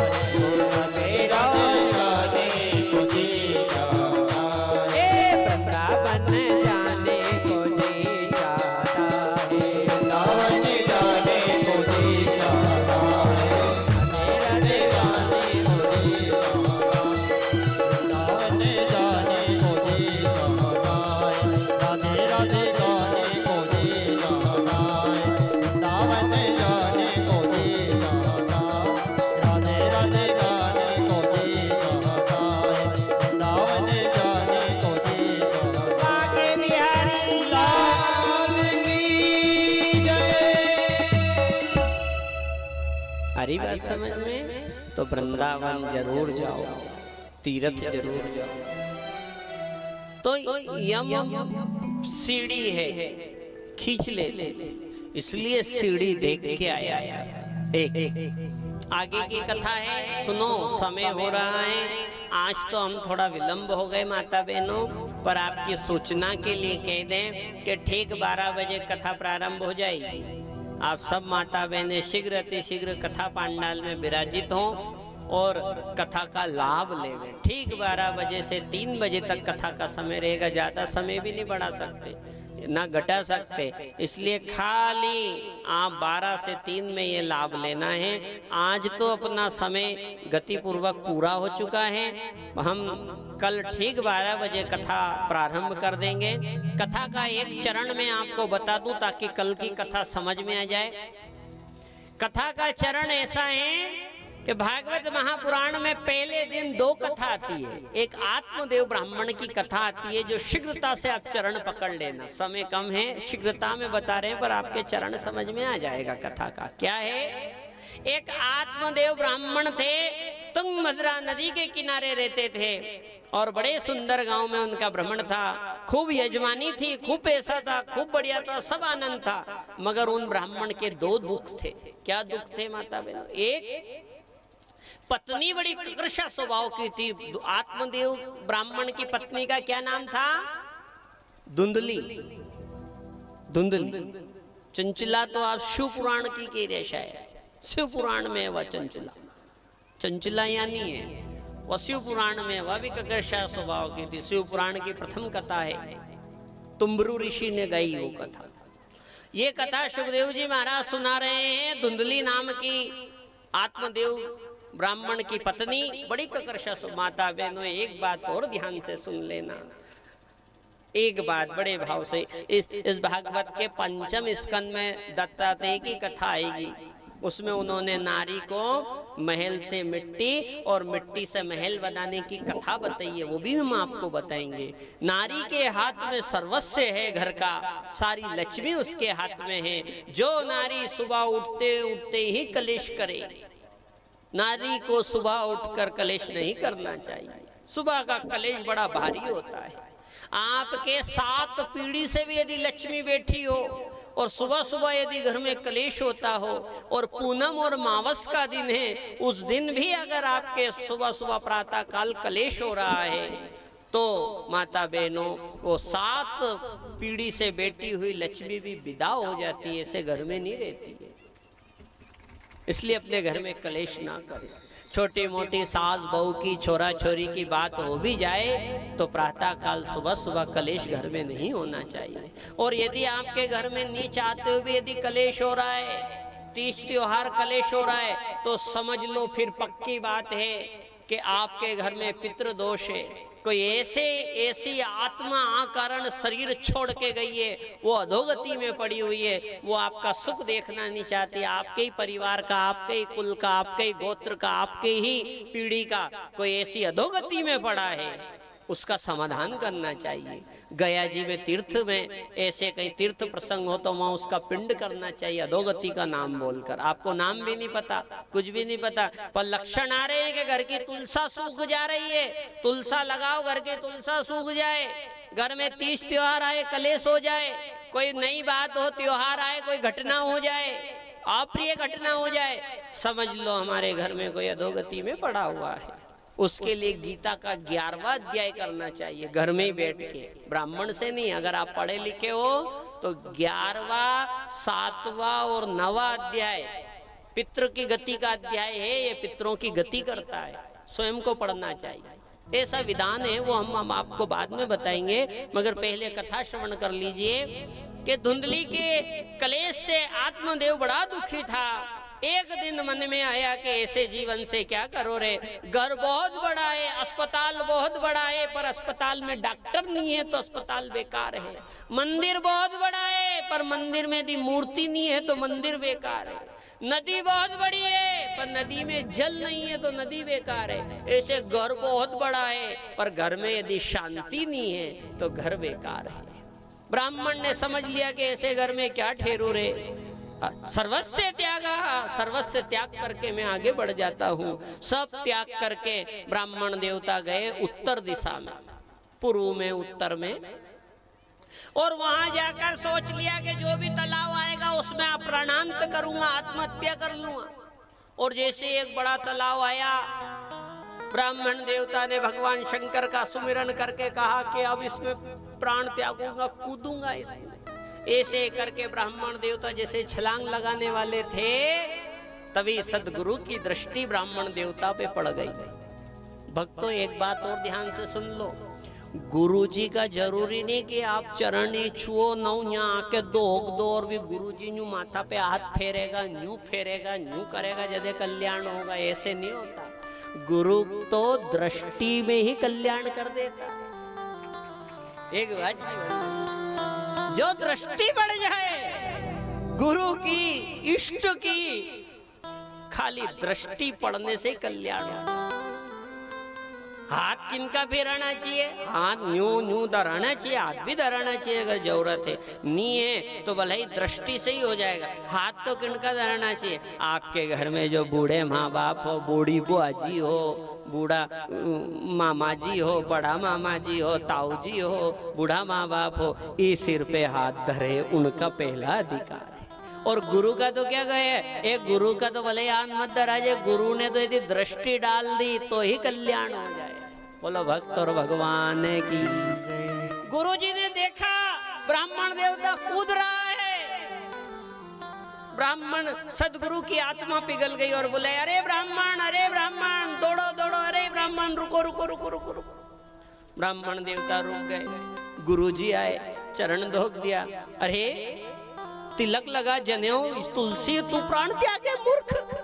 ब्राह्मण तो दूसरे का जीवन बचा लेता है, तेरा तो भगवान के चरणों में रोज अपना पट खोले, कोई की पूजा करे, तेरा भाग तो ऐसा है कि तू भगवान का सबसे पहले पट खोले जाके, फिर भी प्राण त्याग रहा है मूर्ख।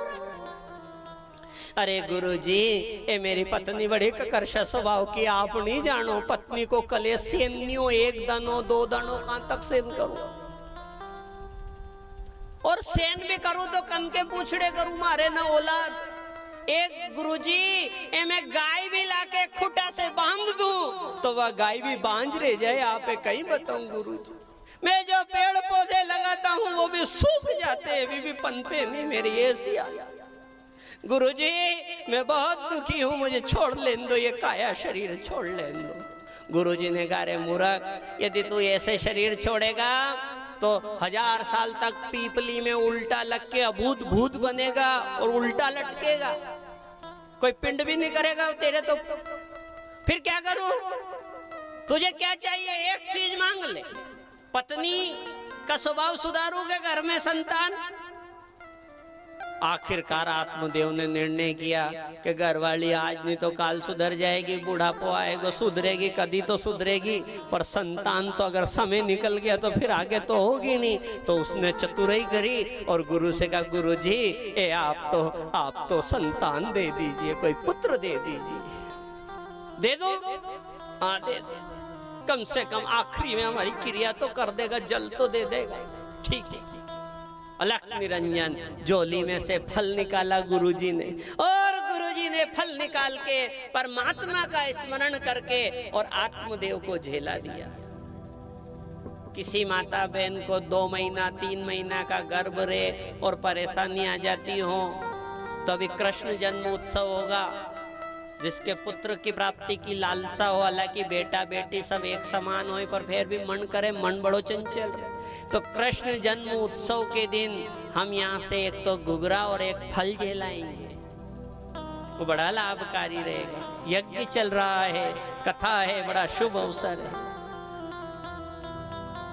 पर वो नारी यही उपस्थित रहना चाहिए। नरी कैसा आवे, हम असी बात के दानी तो यहाँ आवे नरी डोकरा डोकरी के, और गुरुजी मारी छोरी अतरी दूरा रे काऊ मारे जेला दो और मुंह पहुंचा दू, तो यो ऐसा काम नहीं चलेगा। उनको बुलाना पड़ेगा, कथा सुनेगी 3 घंटा, फिर उत्सव होगा, फिर उसमें जेलाएगा। अब गुरुजी ने फल जेला दिया, बड़ी प्रसन्नता के साथ आत्मदेव ब्राह्मण घर आया।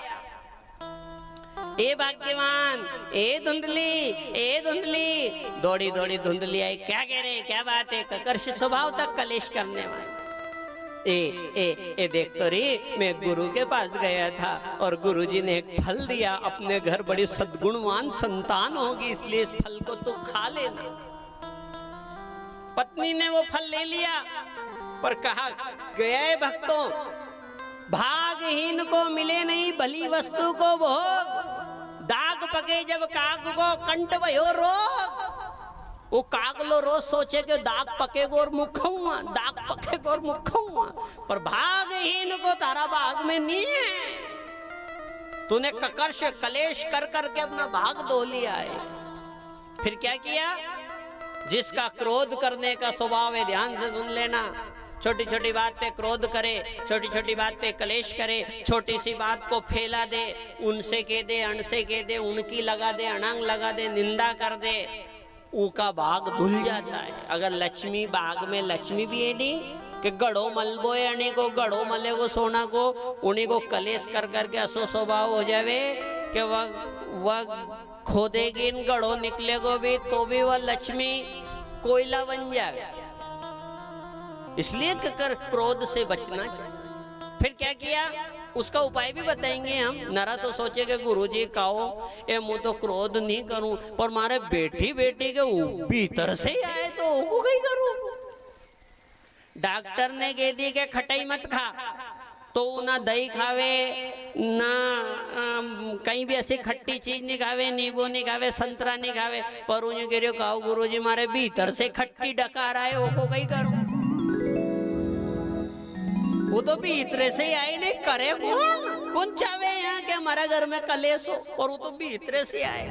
तो वो जो भीतर से आए नहीं, उसका उपाय हम बताएंगे कल आपको, आज भी बताएंगे, कल बताएंगे। ठीक है? बोलो भक्त और भगवान की जय। आत्मदेव ब्राह्मण पत्नी को फल दे दिया, पर है वह पत्नी भागहीन, कलेश करके बुद्धि नहीं पड़ोस में पूछने गई। ओ काऊ भाभी, ओ भोजपुर वाली भाभी, इधर देखो तो मुझे फल खाऊं के नहीं खाऊं, कहूं के नहीं कहूं।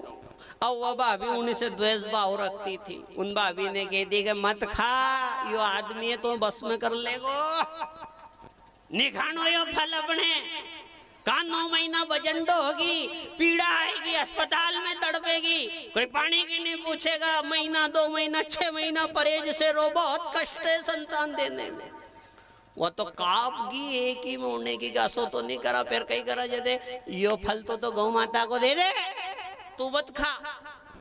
गलत राय दे दी। एक बात और कह दूं मैं कम समय में, कभी भी किसी को 5 महापापों में से एक पाप है, कोई को कान में फूंक देके कोई की औलाद बिगाड़ना, कोई का घर बिगाड़ना, कोई की घरवाली बिगाड़ना, कोई का घरवाला बिगाड़ना, ये 5 महापाप में से एक पाप यो भी है। जत्रो गो हत्या को पाप है नहीं, अत्रो पाप है यो कोई के गलत शिक्षा देके उसका जीवन बिगाड़ना, उसकी औलाद बिगाड़ना, कभी मत। अरे बात समझ में आ रही सबके? ले ध्यान से सुन लो। वो गलत शिक्षा दे दी गई, गौ माता को फल दे दिया। अब गौ माता को दे दिया, पर अब आदमी का क्या करे, महीना 2 महीना तक तो चलता रहा। तीसरा महीना में उन्हें पेट पे तकियो बांध लियो, तकियो पेट पे तकिया बांध लिया और गर्भवती होने का नाटक करने लगी। महीना 6 महीना 8 महीना हो गए, 9वां महीना आया, तब उस धुंधली की छोटी बहन धुंधली से मिलने आई। तो उसने जब धुंधली की दशा देखी तो कारी धुंधली, ए तो नौ दुबली होगी रही, कहीं भोजन नहीं करे, कहीं आदमी भोजन नहीं दे। तो उन्हें धुंधली ने कि ये भोजन तो दे, मगर एक पीड़ा है। क्या पीड़ा है? ए मैंने पेट पे तकिया बांध रखा, ये कारण भरपेट भोजन नहीं कर पाऊं मैं। रोटी 2 रोटी खा के पेट भरा जाए, क्योंकि तकिया क्यों बांधे? ए मैं गर्भवती होने का नाटक करूं। तो छोटी बहन ने शिक्षा दे दी, तो चिंता मत कर बहन, 9वां महीना आ रहा है, 9वें मास में क्या जवाब देगी? तो क्या करूं? ए बहन, ए मेरे 5 पुत्र हो गए, छोटा फिर गर्भ धारण हो गया, इसलिए तो चिंता मत कर, मेरे घर में बड़ी गरीबी है। और धुंधली, ए तेरे घर में सब आनंद है, तू मुझे थोड़ा धन दे देना, मैं तुझे मेरा पुत्र दे दूंगी। ऐसी 60 गांठ हो गई। ये पहली कथा बता रहे हो भागवत जी की, हो ध्यान से सुन लीजिए। ये षड्यंत्र सतयुग में भी होता था, आप मत सोचो कि कलयुग में, यह सतयुग की कथा है। ठीक है, होगी बात। अब नियम बना लिया, ठीक है। 9वें महीने में दाई माँ आई, दाई माँ को भी थोड़ा धन दे के पटा लिया। और 9वें मास में धुंधली की छोटी बहन ने एक पुत्र जन के उठाया दाई माँ ने, और दाई माँ ने ले जाके धुंधली के समीप लेटा दिया और बाहर आके घोषणा कर दी। क्या कर दी? कि धुंधली के पुत्र हुआ, धुंधली के पुत्र हुआ, ये घोषणा कर। आत्मदेव तो बड़ा प्रसन्न हो गया, बेचारा बाहर बेटा। धन न्योछावर करके बहुत सारा धन दाई माँ को दिया। बड़ी प्रसन्नता के साथ, आनंद के साथ धुंधली की चाल कामयाब हो गई, बड़ा आनंद होने लगा। पर एक घटना और घटी। क्या घटना घटी माता बहनों? वो आत्मदेव जिस गाय को खूंटा से बांध देता था, उसका घर में अशोक करतब था, क्या पता क्या था उसके घर के आंगन में, कि वह गाय भी बांझ रह जाती थी। मगर धुंधली ने वो सदगुरु का सिद्ध फल गौ माता को दे दिया, उसके घर के आंगन की। तो उस गौ माता ने भी उस फल के प्रभाव से मनुष्य जैसा ही एक पुत्र को जन्म दिया। गौ माता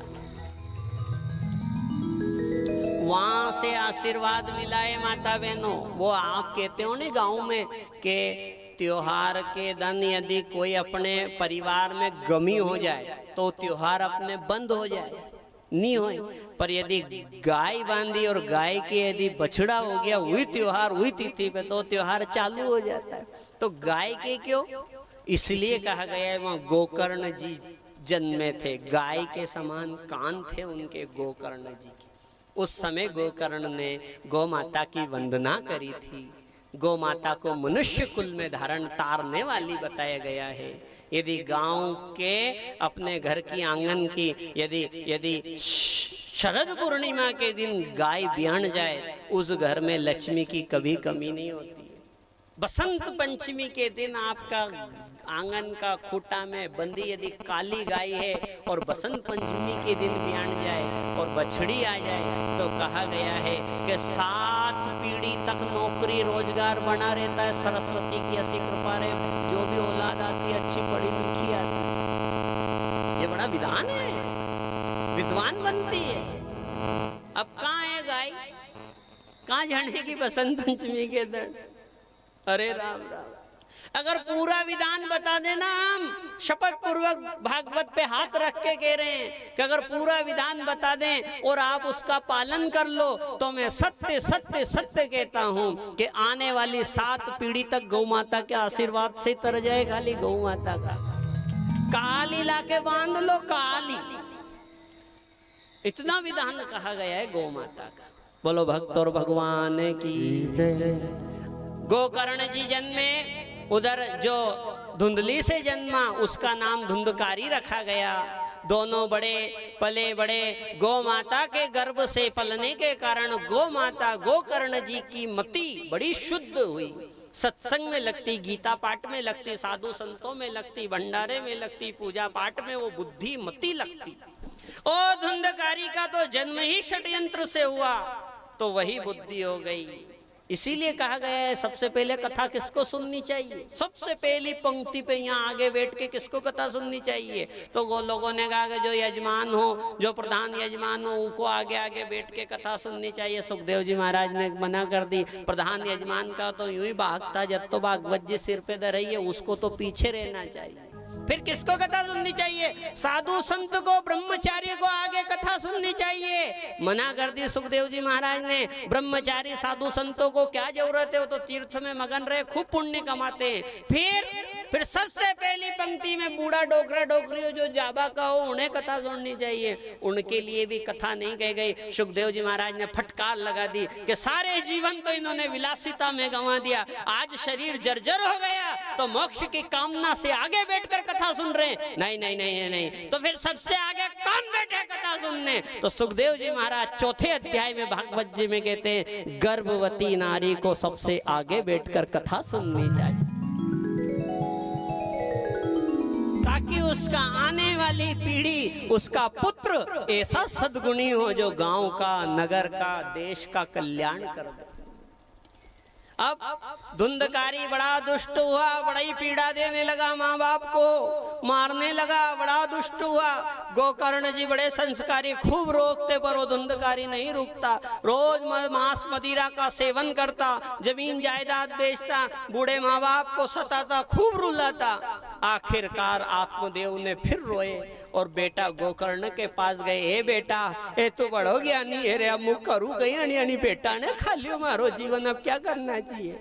गोकर्ण जी ने कहा, पिताजी आपके जीवन में पुत्र नहीं था तो पुत्र ही थी तन्मे दया, पुत्र ही थी तन्मे दया, पुत्र ही पुत्र चाहिए था, तो अब जाओ और जंगल में जाकर तपस्या करो। बेटा की बात पुत्र के हृदय में लग गई, तत्काल अलग निरंजन ऐसा करके उत्तर दिशा में चले गए तब पूजा करने। डोखरी रह गई वह धुंधली। क्या हुआ? रोज पुत्र मारता, आंख से रोज रोती रोती रोती आंसू जाने लगे तो आंख से अंधी हो गई, दोनों आंख की रोशनी चली गई, इतनी रोए, रोशनी चली गई। एक दिन हाय बेटा धुंधकारी, हाय बेटा धुंधकारी, ऐसे ढूंढती ढूंढती एक कुआं में जाके गिर गई और मर गई। ऐसी उसकी गति हुई। अब गोकर्ण जी का जीवन था कि मैं इनके घर में, मेरी गाय थी, मैं उससे जन्मा, ये मेरे माता पिता धर्म के, तो इनका पिंड करना चाहिए। तो वो धुंधकारी की भी कथा सुनो। जब पिताजी भी चले गए, माताजी भी चली गई, तो धुंधकारी ने सारी जमीन जायदाद मकान बेचकर बहुत सारा धन लेकर वेश्याओं के पास गया। और वेश्याओं ने जब बहुत सारा धन उसके पास देखा तो उसकी गर्दन पकड़ के और उसमें कोयले अंगारे डाल के उसकी हत्या कर दी और बीच आंगन में खोद के उसका शव गाड़ दिया और सारा धन लेकर भाग गई। उसकी भी गति ना हुई, वो भी प्रेत बन के उल्टा लटका। जब तीनों की ये घटना हो गई तो गोकर्ण जी ने कहा कि मैं जाऊं गया जी में इनका पिंड करूं। गया जी में गया, वहां पिंड किया। हरिद्वार में गया, वहां पिंड किया। पिंड दान करके सबकी मुक्त क्रिया करके जैसे ही घर आए गोकर्ण जी, कथारी समझ में, गोकर्ण जी घर में आए और नीम पीपल के पेड़ के नीचे खाट बिछाकर सो रहे थे। तभी एक परछाई दिखने लगी, कभी रोए कभी हंसने लगी, कभी रोए कभी हंसने लगी, कभी उल्टी लटके चिंगारे निकाल रही है। ये दृश्य गोकर्ण जी ने देखा तो हाथ में जल, गंगा जल लेकर स्वस्ति वाचन करके जैसे ही छिड़का तो सामने एक प्रेत था। गोकर्ण जी ने कहा, भैया तू कौन है? तो धुंधकारी रोते हुए बोला, ए भैया, ए गोकर्ण, भले हम सगे भाई नहीं है पर तूने हमारी आंगन में बंधी हुई गौ माता के पेट से जन्म लिया है। तेरा मेरा धर्म का भाई का रिश्ता हुआ, तो ए मेरी मुक्ति का कोई उपाय कर दे रे भैया। पिताजी की हो गई, माताजी की हो गई, मैं प्रेत बन के अधोगति में लटक रहा हूँ। तो गोकर्ण जी ने कहा, मैंने गया जी में पिंड किया था, मैंने हरिद्वार में पिंड किया था, तेरी गति नहीं हुई। ए भैया, मेरे पाप इतने भारी है वो रह गए, फिर तेरी गति कैसे होगी? अब वो प्रेत क्या बताए?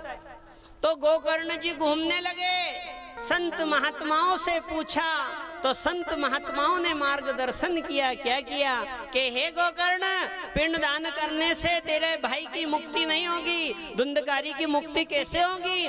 उसकी मुक्ति तो श्रीमद् भागवत ज्ञान गंगा सप्ताह यज्ञ करने से हो। 7 दिन का अनुष्ठान करना होगा।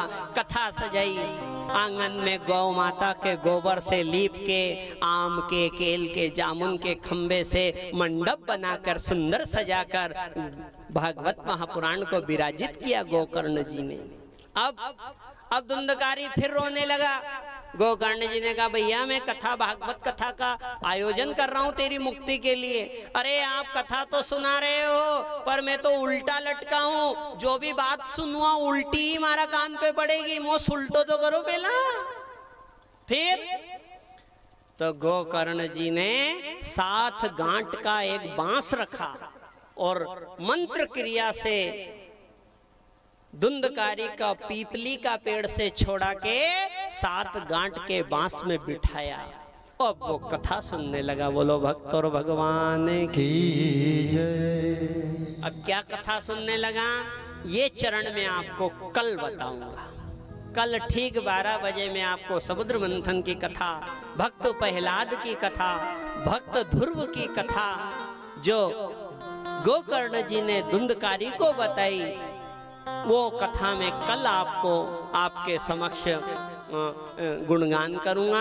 आपको ये कथा बड़ी लाभकारी रहेगी और ये भी बताऊंगा कि शरीर में क्रोध कैसे बढ़ता है। बोलो भक्त और भगवान की जय हो। आइए हम राधे राधे नाम की माला करें और आरती की ओर बड़े मुख्य यजमान जो हैं वो आरती के लिए तैयार रहें। अब कथा की आरती होगी।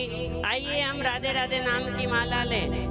माला करनी है। प्रसादी वितरण की कोई व्यवस्था हो तो शीघ्रता से प्रसादी की व्यवस्था भी की जाए और यहाँ भोग लगेगा और सब भक्तों में वितरण होगा। आइए हम राधे राधे नाम की माला करें। कैसे करेंगे, एक बात बताओ, 100 तक गिनती सबको याद है? 1 2 3 4 5 6 सबे ने याद है? ठीक है, वही गिनती से हम राधे राधे नाम की माला करेंगे। कैसे?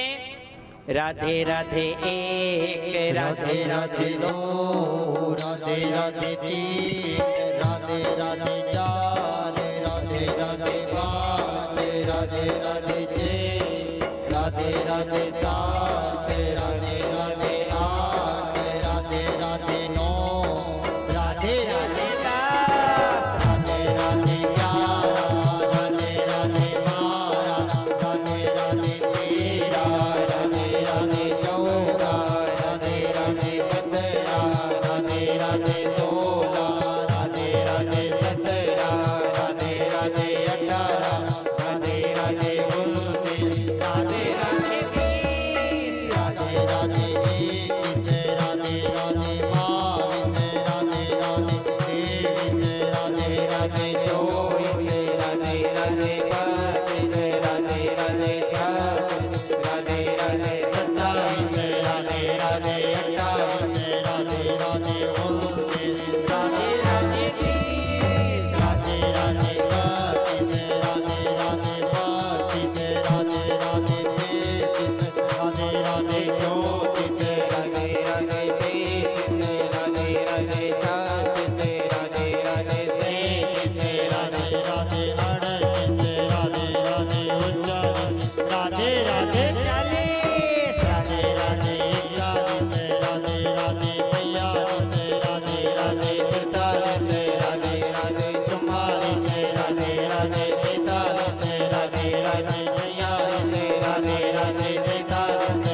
राधे 105 राधे राधे 106 राधे राधे 107 राधे राधे 108 बोलो सांवरिया सेठ की जय। श्रीमद् भागवत महापुराण की जय। यज्ञ नारायण भगवान की जय। रामचंद्र भगवान की जय। श्री गौरी शंकर भगवान की जय। बालाजी महाराज की जय। आज के आनंद की जय। नमः पार्वती पते हर हर महादेव हर।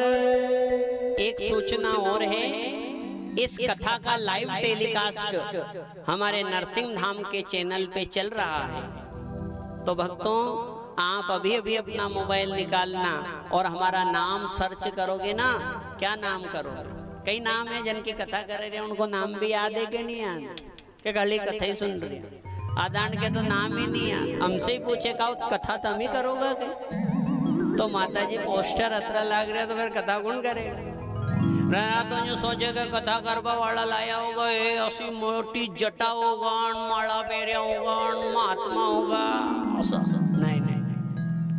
ध्यान से सुनो, पंडित हरि नारायण वैष्णव जैसे आप गूगल पे सर्च करोगे, या ये भैया जो लाइव टेलीकास्ट कर रहे हैं इनसे लिंक ले लेना। क्यों ले लेना? आपके काम आएगी। कदे काम आएगी? जब कल हम उपाय बताएंगे नहीं तो कथा में खूब सुनोगा। फिर भी कथा के 3 बजे बाद पूछोगा, कारी ए वो नारियल कसा धरनो थोड़ी मारे तो सोच तो पड़ी पर मुँह तो मालूम ही नहीं, मैं तो भूल गई।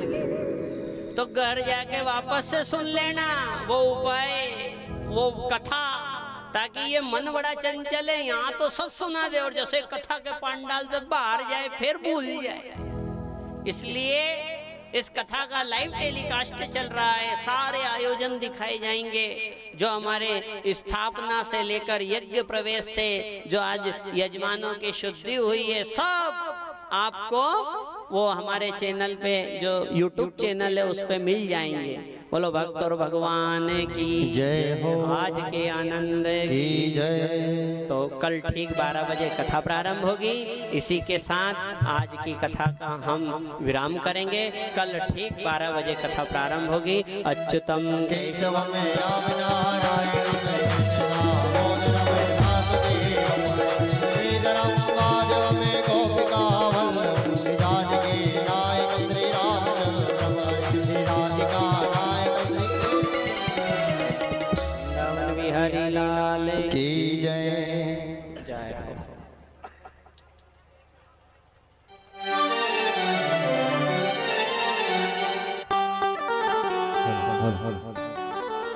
चंद्रमा मनसो जातचक्षुः सूर्यो जायतः सौत्राद्वायुष्य प्राणस्य मुखादग्निरजायतः ज्वालामालिनीर्मतारार्दिक्यं श्री बांके बिहारी तेरी आरती गाओ, कुंज बिहारी तेरी आरती गाओ, बांके बिहारी तेरी आरती गाओ, कुंज बिहारी तेरी आरती गाओ। आरती गाओ प्यारे, आरती गाओ प्यारे, तुमको रिझाओ, बांके बिहारी तेरी आरती गाओ, बांके बिहारी तेरी आरती गाओ।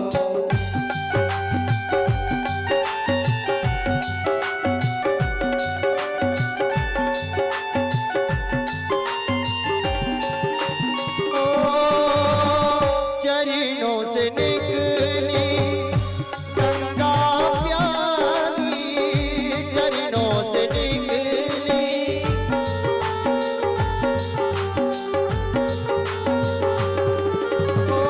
चरणों से निकली गंगा प्यारी, जिसने सारी दुनिया तारी, जिसने सारी दुनिया तारी। उन चरणों में मैं शीस नवाऊं, श्री बांके बिहारी तेरी आरती गाऊं,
सर्वं मम देव देवा मम देव देवा जलेन शिथिलीकरणं पुष्पैः देवादिन्द्रमात्मादिन्द्रमारोग्यार्थे हस्ते अच्युतपुष्पाणिं गृहीत्वा मन्त्रपुष्पाञ्जलिं ॐ यज्ञेनैनमय जन्तदेवास्तानि धर्माणि कृतमन्यासन्नादेहनागं महिमानः सजन्ते पूर्वे साध्याः शन्ति देवाः हरिः ॐ गं गणपतये नमः एकदन्ताय विद्महे वक्रतुण्डाय धीमहि तन्नो दन्ती प्रचोदयात् कात्यायनै च विद्महे कन्याकुमारी च धीमहि तन्नो देवी प्रचोदयात् तत्पुरुषाय विद्महे महादेवाय धीमहि तन्नो रुद्रः प्रचोदयात् ॐ रामदूताय विद्महे अंजनीसुताय धीमहि तन्नो हनुमत् प्रचोदयात् ॐ ज्ञानगङ्गाय विद्महे पंचमवेदाय धीमहि तन्नो श्रीमद्भागवत प्रचोदयात् अमित सुगंधित सुमन युत सुमन सुगंधि बहार पुष्पांजलि अर्पणे करो भागवत करो स्वीकार सांगाय सपरिवाराय सायुधाय शक्तिकाय सावानाय तत्क्रम देवता प्रधान विश्वराय भागवत चरणारविंद मंत्र पुष्पांजलि में समर्पयामि वृंदावन बिहारी लाल की भागवत महापुराण की व्यास जी महाराज की सुखदेव भगवान की परीक्षित जी महाराज की यज्ञ पुरुष भगवान की धर्म की अधर्म का रानियों में विश्व का सनातन धर्म की गौ माता की भारत माता की आज के आनंद की भक्तों के भगवान की प्राण पुरुषोत्तम भगवान की बालाजी सरकार की साचे दरबार की शिव नमः पार्वते पते हर हर महादेव जय जय श्री राधे जय जय श्री राधे जय जय श्री राधे सभी भक्तजन अपने स्थान पर एक परिक्रमा लेंगे ओम जय तीर्थानि प्रचरन्ति श्रीका हस्तानि गंगेणः देका सहस्र योजने वधनवानि तन्मनसि सभी भगवान को प्रणाम करें प्रसादी लें उसके बाद अपने गंतव्य को प्रस्थान करें